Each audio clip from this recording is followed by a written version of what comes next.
2 Timothée chapitre 2, versets 20 à 21. Et nous allons aussi lire Jean chapitre 2, du 6e au 7e verset. Dans une grande maison, Oui. il n'y a pas seulement des vases d'or et d'argent.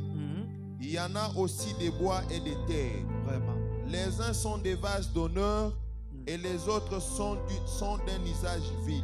Voilà. Si donc quelqu'un se préserve pur, Si donc quelqu'un se conserve pur en s'abstenant de ces choses, de ces choses, il sera un vase d'honneur, la personne qui s'abstiendra, c'est la personne qui sera quoi? Un vase d'honneur, oui. sanctifié, Sanctifié, utile à son maître, utile à son maître, propre à toute bonne œuvre. propre à toute bonne œuvre. Amen, amen. Est-ce que tu peux te mettre en acclamant très fort le roi des rois? Alors, je songeais ce soir qu'on puisse un peu essayer un peu de méditer sur ce qu'on appelle un vase d'honneur. Est-ce que tu peux dire à celui qui est à tes côtés, vase d'honneur? Un vase, a toujours une forme d'un récipient capable de contenir une substance. Une substance, soit de l'eau, de l'huile, de la farine. Un vase peut contenir quelque chose. Et le vase dont il est question, dont je vais vous parler ce soir, ce n'est pas au sens figuré comme si c'était un vase comme tel. Mais le vase que je vais vous parler ce soir, il s'agit bel et bien de vous et moi. Parce que nous sommes des récipients capables de contenir une substance. Quand notre maître a compris ceci, il est allé au ciel et il nous a envoyé son Esprit Saint. C'est-à-dire, il a déversé le Saint-Esprit en nous parce qu'il savait bien que nous sommes des vases et que nous pouvons contenir le Saint-Esprit comme étant une substance qui va demeurer tous les jours en nous. Et la substance qui nous a été déversée en nous, c'est le Saint-Esprit de Dieu. La Bible dit ceci: ne vous enivrez pas du vin, c'est de la débauche, mais par contre soyez remplis de l'Esprit de Dieu. La Bible est en train de substituer le vin de l'Esprit de Dieu. Les écrits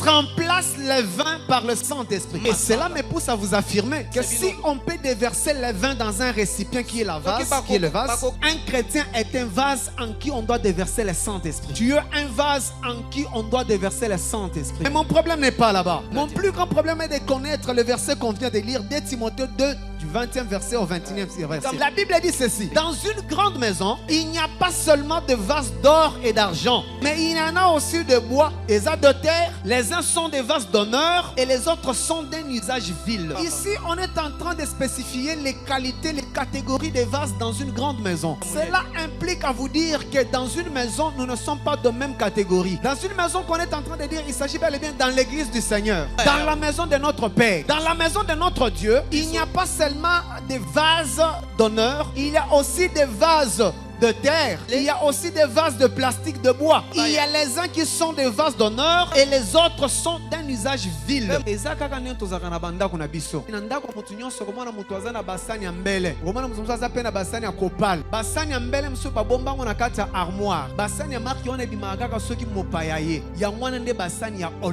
Il en est aussi de même dans la maison de notre Dieu. Il y a des vases d'honneur et aussi des vases d'usage vil. Mais est-ce que Dieu est injuste pour que les uns soient des vases d'honneur et les autres soient d'usage vil? Je vais vous répondre non. Notre Dieu n'est pas injuste pour donner aux autres la valeur et l'honneur et aux autres sont d'usage vil. La qualité d'un vase dans une maison est déterminée par l'obéissance à la parole de Dieu et aussi les contenus qui se trouvent dans, dans le vase. Le contenu se trouvant dans le vase et l'obéissance à la parole de Dieu, c'est là les deux éléments qui peuvent nous rendre utiles devant notre Père. Dans la maison de notre Père, c'est possible d'être un vase d'usage vil et devenir un vase d'honneur. C'est possible de faire cette transaction-là. Cette transposition-là est possible avec notre Dieu. C'est aussi possible dans la maison de notre Dieu de quitter à l'état d'être un vase d'honneur et de devenir un vase d'usage vil. C'est possible avec notre Dieu. Nous allons prendre le livre d'Ésaïe chapitre 53. Je commence d'abord avec la première personne dans la Bible qui était un vase d'honneur. Mais avant de devenir un vase d'honneur, comment il était d'abord? Qui a cru en ce qui nous était annoncé? Qui pouvait croire en ce qui nous a été annoncé? Qui a reconnu le bras de l'Éternel? Qui a reconnu le bras de l'Éternel? Il s'est élevé devant lui comme une faible plante. Comme une faible plante. Comme un rejeton qui sort d'une terre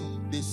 Ok, continuez. Il n'avait ni beauté, Il n'avait ni beauté, ni éclat éclat pour attirer nos mi-éclat regards. pour attirer nos regards. Et son aspect n'avait rien pour nous plaire. Son aspect n'avait rien pour nous plaire. Méprisé et abandonné des hommes. Méprisé et abandonné des hommes. Homme de douleur et habitué à la souffrance. Merci beaucoup, Papa Fabien. On est en train de décrire les attributions de Jésus-Christ avant de devenir un vase d'honneur. Il n'avait ni beauté ni éclat pour nous attirer. Qui pouvait même croire que c'était lui? Papa Fabien, vous nous lisez encore un verset. Nous sommes dans le livre d'Hébreux, chapitre 2, verset 9.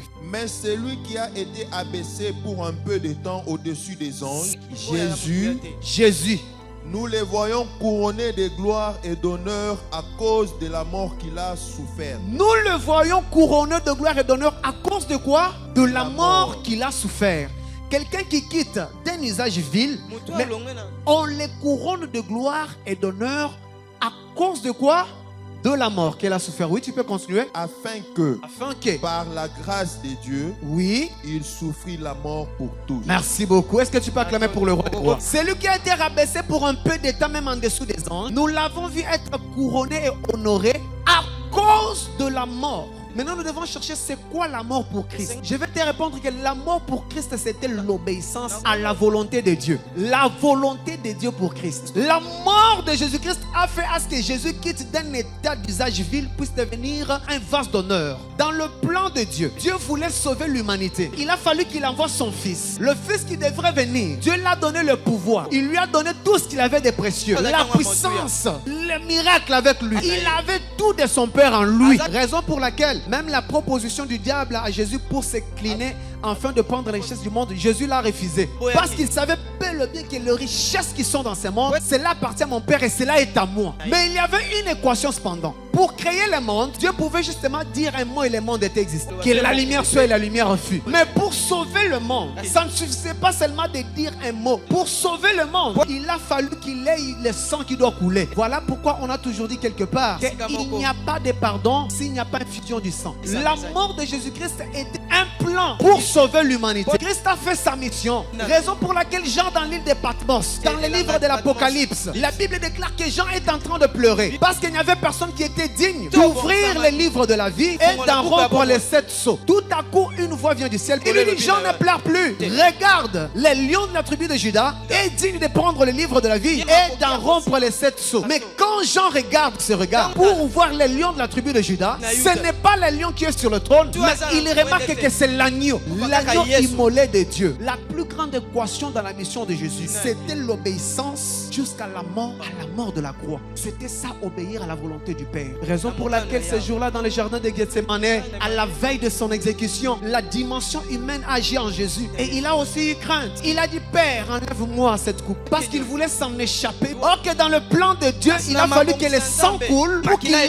le salut dans l'humanité. C'est la raison pour laquelle à la croix, il dit, Père, Père, pourquoi m'as-tu abandonné? La mort pour Christ, c'est l'obéissance. Et c'est ce qui a fait que Christ quitte de l'état vil, où Ésaïe nous présente dans le livre d'Ésaïe 53, et puisse devenir un vase d'honneur. Dans la maison du Père, si tu veux devenir un vase d'honneur, la première des choses, il faut d'abord obéir à la parole de Dieu. Philippiens 2, chapitre 5 à 11. Papa Fabien, nous pouvons lire. Ayez en vous les sentiments qui étaient en Christ, lesquels, existant en forme de Dieu, n'a point regardé comme une proie à arracher d'être égal avec Dieu. D'être égal avec Dieu, oui. Mais s'est dépouillé lui-même. Il s'est dépouillé lui-même. En prenant une forme de serviteur. Ok.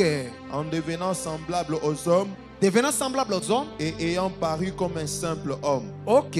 Il s'est humilié lui-même. Il s'est humilié lui-même. Se rendant obéissant jusqu'à la mort. Se rendant obéissant jusqu'à la mort. Même jusqu'à la mort de la croix. Obéissant jusqu'à la mort de la croix, oui. C'est pourquoi aussi Dieu l'a souverainement élevé. Ah! C'est pourquoi aussi Dieu l'a souverainement élevé. L'élévation vient du fait que Christ s'est rendu, il s'est humilié jusqu'à la mort de la croix. On y va, papa? Lui a donné le nom au-dessus de tout le autre nom au-dessus de tout nom. Afin qu'au nom de Jésus, tout genou fléchisse dans les cieux, sur la terre et sous la terre. Est-ce que tu peux acclamer plus fort le roi des rois? Christ étant un vase d'honneur. La chose qui a fait que Christ devienne un vase d'honneur, c'est l'obéissance à la volonté de son Père. Il s'est humilié jusqu'à la mort de la croix. Et c'est ainsi que Dieu l'a souverainement élevé. Quand Dieu t'élève, il te fait quitter d'un état d'un vase vil et tu deviens un vase d'honneur. C'est ainsi que Dieu l'a souverainement élevé. Il lui a donné un nom au-dessus de tout nom.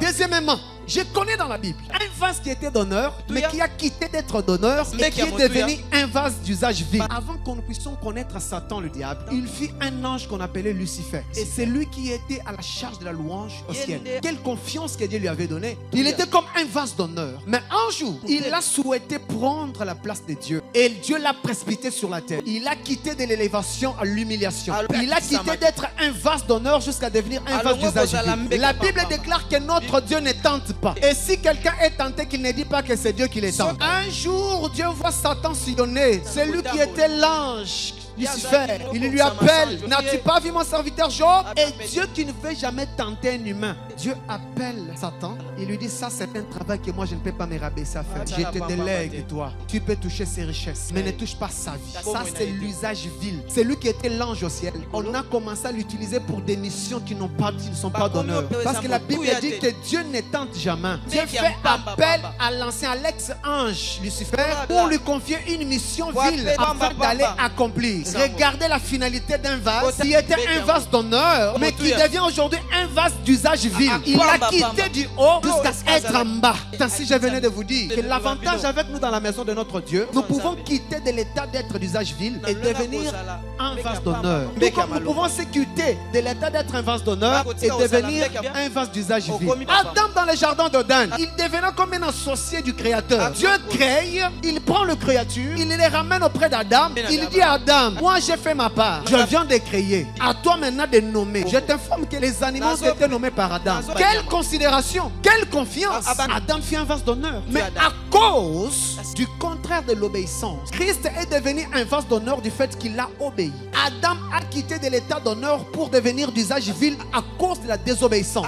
La personne qui obéit, il quitte d'un point A vers un point B. Mais la personne qui désobéit, il quitte aussi d'un point d'honneur à un point d'usage vil. Est-ce que tu peux acclamer très fort pour le roi des rois? Je suis en train déjà de chuter avec mon message. Maintenant, écoutez-moi très bien. Dans le livre de Jean, chapitre 2, du 6e au 7e verset, il est l'histoire de la fête du Canaan. Dans cette fête, la Bible déclare que les gens étaient invités dans la fête de Canaan. Et au-dedans de la fête, il y avait quelque chose qui faisait la joie de la fête. C'était le vin. Et le vin était contenu dans des vases, dans la salle de fête. Mais cependant aussi, dehors, il y avait encore 6 autres vases d'usage vil. Le vase destiné à la purification. Souvenez-vous quand Abraham a vu les 3 personnes passer au devant de sa tente, Abraham a couru pour les accueillir. La première demande était de les laver le pied. C'était la culture de l'ancien temps. Toutes les personnes qui venaient à la fête, ils étaient premièrement censés de se laver d'abord le pied avec les 6 vases viles, les 6 vases de purification plutôt, qu'on avait placés devant la salle. Et cependant aussi, dans la salle, il y avait d'autres vases dans lesquels on puisait du vin pour servir à table. 2 sortes de vases d'honneur à l'intérieur de la salle et de vases d'usage vil à l'extérieur de la salle. C'est peut-être aussi ta vie aujourd'hui. Il y a des gens qui jouissent de la vie, des gens qui disent que la vie est belle, mais toi tu ne vois même pas la beauté de la vie, parce que toi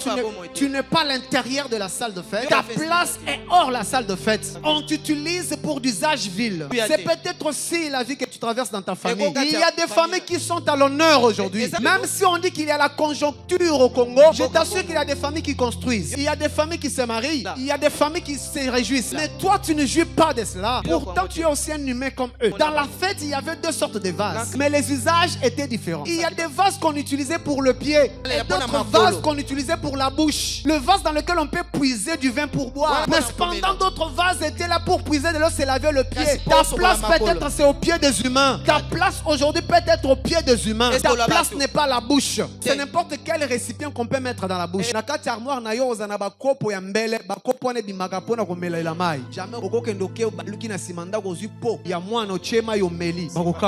Mais de gobelets c'est pour boire à la bouche. Pour te dire que nous sommes tous des créatures Mais il faut faire attention. Nous sommes tous des chrétiens, mais nous ne sommes pas tous de même catégorie. Demande-toi, tu es d'usage vil ou bien tu es un vase d'honneur. Le vase d'honneur serve les gens pour la nourriture de la bouche. Et quand ils les consomment, ils sont sûrs que c'est propre. Mais le vase de purification, leur place c'est en bas. La chance pour nous, c'est parce que nous avons un Dieu au ciel. Je venais de vous dire que l'avantage avec nous, c'est du fait qu'avec notre Dieu, tu peux quitter de l'état vil à l'état d'honneur. Tout comme ceux aussi qui sont à l'état d'honneur peuvent quitter aussi de l'état d'honneur pour devenir d'usage vil. Il y a des gens qui remarquent la joie de loin. Il y a des gens qui voient la joie auprès des autres personnes. Eux-mêmes ne touchent pas cette joie. Il y a des gens qui voient le bien de bonnes choses qu'ailleurs, mais eux-mêmes ne parviennent pas de palper. Pourtant, ils sont dans la même sphère avec ceux qui se réjouissent. Le vase d'usage vil, les vases de purification étaient sur le même lieu que les vases qui étaient à l'intérieur. Je déclare au nom de Jésus-Christ que cela ne soit pas le cas de ta vie. Que tu sois un vase d'honneur au nom de Jésus.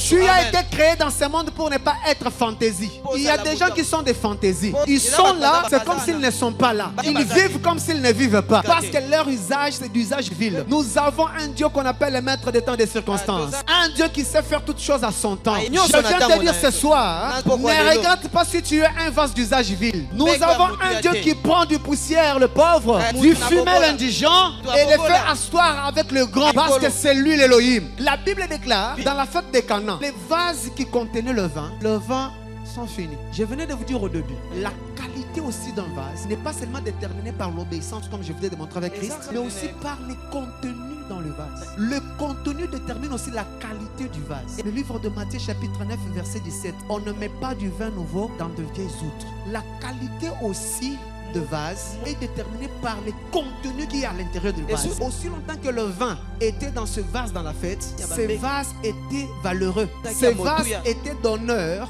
Mais dès que le vin est fini et la joie s'est arrêtée et la fête était en train de devenir comme une désolation. Bien-aimé dans le Seigneur, ce qui est en toi détermine ta qualité devant Dieu. Si tu as le Saint-Esprit en toi, sache que tu es un vase d'honneur. Et le Saint-Esprit en toi sera la consommation de ceux qui sont tout autour de toi. À un certain moment, il faut que les gens qui sont tout autour de nous puissent être influencés, puissent consommer cette substance qui est en nous. Et la substance qui réside en nous, c'est le Saint-Esprit. La Bible dit que le monde attend avec un ardent désir la révélation du Fils de Dieu. Et la personne qui doit révéler le nom de Jésus-Christ, c'est toi. La Bible déclare que le vin était fini. Et il y a eu une équation. On est venu auprès du maître pour lui dire que dans la salle, il n'y a plus la joie. Parce que le vin n'est plus dans des vases. Et quand ils sont en train de discuter, Marie connaissant son fils, il vient auprès de Jésus-Christ. Il lui fait voir l'équation. Et Jésus qui dit, femme, qu'a-t-il entre toi et moi? Marie a compris une chose. Il part auprès des disciples. Il leur dit, vous faites seulement ce qu'il vous dira. Il s'agit de l'obéissance que je vous ai parlé au début. Là où il y a l'obéissance, il y a changement d'identité. Quand Christ a obéi, il est devenu un vase d'honneur. Marie aussi comprend cette chose-là. Il vient dire aux disciples, faites seulement ce que lui va vous dire. Et ce que Christ avait dit a été respecté scrupuleusement. Voilà pourquoi il y a eu un changement d'identité. La Bible déclare, Christ leur dit de remplir les vases de purification. Remplissez ces vases d'eau. On a rempli ces vases d'eau. Christ a fait sa prière. Et le vase qui était dehors sont allés remplacer ce qui était dedans. Pourquoi? Parce qu'il y a eu d'abord le verbe obéir que Marie a obligé aux disciples. Et ces vases ont changé d'identité. Bien aimé, si tu veux changer l'identité de ta vie, la première des choses, c'est d'abord l'obéissance à la parole de Dieu. Dieu dit à Abraham, sors de ton pays, de ta nation, de ta patrie. Va vers là où je vais te montrer. Aussi longtemps qu'Abraham n'avait pas encore obéi, Abraham ne pouvait pas changer d'identité. Abraham a fait l'erreur. Il dit, je n'irai pas seul. Et s'il arrivait que je meurs, qui va m'ensevelir? Je vais partir avec mon neveu Lot. Il n'avait pas encore obéi. Et quand il est arrivé, Abraham n'a rien touché comme promesse aussi longtemps qu'il gardait Lot. Le problème aujourd'hui, c'est qu'il y a les chrétiens qui obéissent à moitié. Mais ils n'obéissent pas totalement. Or que le changement d'identité de ta vie ne peut être possible que si l'obéissance est totale. Le jour où Abraham a compris qu'il fallait obéir scrupuleusement ce qu'avait dit Dieu, c'est le jour où l'histoire de la vie d'Abraham commence à changer. Il quitte d'être un père stérile et devient un père d'une multitude parce qu'il a obéi. L'obéissance est très importante pour le changement d'identité. La Bible déclare que les vases qui étaient d'usage pour le pied sont entrés dans la salle de fête. Et cette fois-là, ce n'était pas pour servir le pied, c'était maintenant pour servir aussi le bouche. Je viens te dire ce soir, ce qui est impossible aux hommes, cela est possible à notre Dieu. Ce qui est impossible aux fils des hommes, cela est possible avec notre Dieu. Ne regrette rien, mon frère. Ne regrette rien, ma soeur. Ne dis pas que c'est déjà trop trop tard. Les hommes de ce monde disent ceci. Il n'a jamais été tard pour bien faire. Nous avons un Dieu capable de te prendre du néant et de te rendre une personne importante. Nous avons un Dieu qui prend les forts, il les rend faibles. Il prend les faibles, il les rend forts. Parce qu'il n'a ni conseiller, il n'a ni assistant. Lui ne fait même pas l'exercice de donner rapport. À qui notre Dieu doit son rapport? À personne. Je viens te prêcher ce soir. Si tu seras obéissant à la parole de Dieu, si tu te seras rempli du Saint-Esprit de Dieu, ton identité est capable de changer, ton identité est capable de basculer, de quitter d'un vase d'usage vil et devenir un vase d'usage d'honneur. Et c'est ça ce que notre Dieu nous a destiné. Le projet de notre Dieu ne sont pas les projets de malheur, mais ce sont les projets de bonheur. Dieu gagnera quoi si toi tu souffres? Dieu gagnera quoi si toi tu es au pied des autres? Le souhait de Dieu, comme tout un papa, soucieux de voir le bien-être de ses enfants, il a besoin de te voir être un vase d'honneur. Je te déclare ce soir que Dieu bascule ta vie. Si tu le reçois avec foi, que cela s'accomplisse dans le nom de Jésus-Christ. L'obéissant, le Saint-Esprit en nous, va faire de sorte que nous puissions basculer d'un état vil à un état d'honneur. Dieu t'a destiné à la gloire. Tu n'es pas destiné à être piétiné par les membres de ta famille. Là où tu étais piétiné, je déclare au nom de Jésus que tu sois élevé, que tu quittes du pied à la bouche. À cause de l'obéissance, à cause du contenu du Saint-Esprit en toi, laisse que tu deviennes valeureux. Là où on t'avait dénigré, que tu changes l'histoire. Je suis en train de prêcher un Dieu de la dernière minute. Là où on dit que c'est fini pour toi, nous avons un Dieu de la seconde gloire. Le Dieu qui pourvoit. Il n'est pas semblable aux hommes de ce monde. Si les hommes de ce monde méchants qu'ils sont, ils savent donner de bonnes choses à leurs enfants. À combien plus forte raison notre Dieu, la souffrance n'est pas la destination de ta vie. Ils formuleront des projets contre toi, c'est ça ne vient pas de moi. Ton Créateur t'a destiné à la gloire. Ton Créateur t'a destiné à la réjouissance. Et tout ce qui empêche ta joie ce soir, je le déclare vaincu au nom de Jésus-Christ. Et tout ce qui te retient dans les niveaux bas, que cela te lâche au nom de Jésus-Christ. Des fois quand tu regardes ta vie, tu te dis, est-ce que moi j'étais censé être à ce niveau de vie? Je déclare, sois grand ce soir au nom de Jésus. Parce que tu es un vaste honneur dans la maison de notre Dieu. Je voulais dire à une personne qui ne désespère pas, là où tu croyais que c'est fini pour toi, Dieu m'envoie te dire ce soir qu'il est capable de te rendre encore un vase d'honneur. Il est capable de te faire encore respecter. La Bible déclare dans la fête de Cana, après avoir goûté au vin nouveau, les gens ont regretté. Ils ont dit, mais nous savons que dans une fête, on commence par le bon vin et les mauvais on les sert après. Mais pourquoi vous avez fait le contraire? Vous avez commencé par les mauvais vins pour finir par le bon vin. Bien aimé, laissez ceux qui s'enrichissent s'enrichir. Ne sois pas en concurrence avec une personne. Ne sois pas en polémique avec une personne. Ton Dieu sait les jours et l'heure à laquelle tu seras béni. Au lieu d'être en concurrence avec tes proches, concentre-toi à être vrai et véritable vase devant ton Créateur. Ceux qui sont bénis aujourd'hui, c'est leur tour. Laissez-le faire leur joie dans la salle de fête. Laissez-les enivrer ceux qui sont dans la salle de fête. Le jour où Dieu va t'élever, les gens regretteront. Ils diront qu'il a fallu même que ce soit toi qui étais élevé depuis longtemps. Parce que ton élévation sera différente des autres. Le goût de ta bénédiction sera très succulent que ceux des autres. Ne polémique pas avec une personne. Ne te concurrence pas avec une personne. Concentre-toi sur ton Créateur. Sois obéissant à sa parole. Désire la plénitude de son Esprit Saint, le maître des temps des circonstances. Quand il sonnera le temps de ta bénédiction, c'est tout œil qui le verra et toute bouche en parlera. Ils diront, jamais nous avons vu une personne pareille. Et même dans la famille, avant qu'il ait réunion, on demandera ta présence. Parce que Dieu te rendra la tête. Tu ne seras plus la queue parce que tu es un vase d'honneur. Que mon Seigneur vous bénisse ce soir. Alléluia.